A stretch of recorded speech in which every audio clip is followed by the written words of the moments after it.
It's so kind of you to congratulate me on my Dob Your Neighbour initiative. I'm extremely proud of it. It's been a resounding success. And I believe a key feature to its success is that it gives the little man a chance to do his part for this country.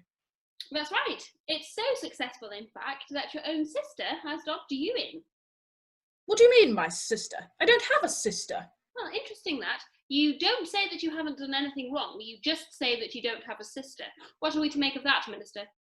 Simply that my conscience is absolutely clear. I didn't even have to stop and think.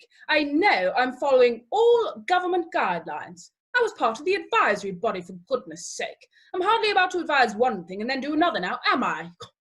Be that as it may, Minister, I have it on good authority that you have, in fact, contravened the government guidelines, your own guidelines in respect of inviting or permitting guests into your home. So tell me, who's this good authority? Well, the information that we have has come to our knowledge via the Dob Your Neighbour initiative of your very own local council. Demetra, you stop that bloody vacuuming. How many times do I have to tell you not to be vacuuming while I'm in the middle of a meeting, which any fool can see I obviously am? Now, where were we? Who's Demetra? I think that's the name you used. Oh, yes, well, Demetra's my mother-in-law. She lives with us all year round, has done for years, long before lockdown was even a thing. So you're saying your mother-in-law is called Demetra. The English mother of your English husband is called Demetra. Yes, that's her name. And if I might say so, I think it's bloody racist of you to question it. That's racial stereotyping right there.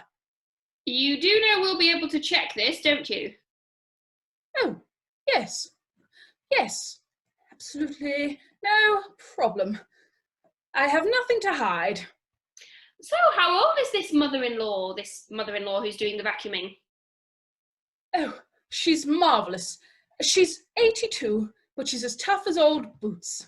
She has the energy of a woman half her age. They don't make them like that anymore.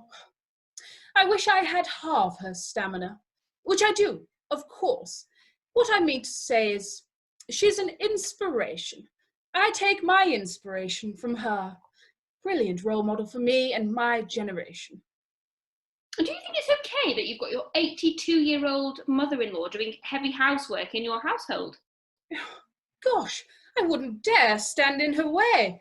Oh, it would be more than my life is worth to stop her from doing anything she wants to do. And she so wants to help.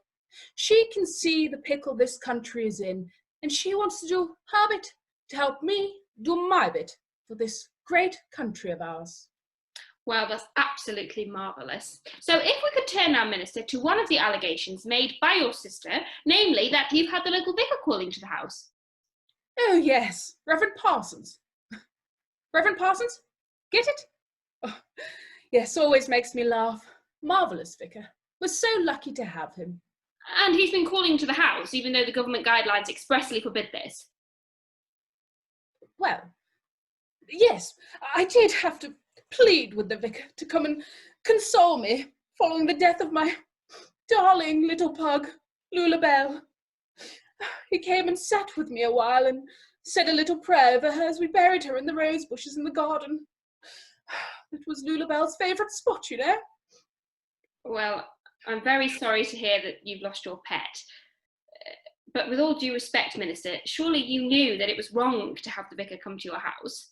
Surely you knew that you were not only breaking all the COVID-19 rules, but also that you were putting not only your two households, but the whole village community at risk. But we were only indoors for about 10 minutes, and then we went outside into the garden.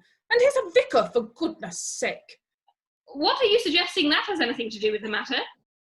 Well, he's doing the good Lord's work, wasn't he? And we wouldn't want to stand in the way of that now, would we? I shall ask the vicar to say a prayer for whichever poor wretch it was who thought it would be a good idea to report him for carrying out a mission of mercy. I would hazard a guess, Minister, that it wasn't the vicar who was being reported, but you, given that you're the one who thought up the Dob Your Neighbour initiative.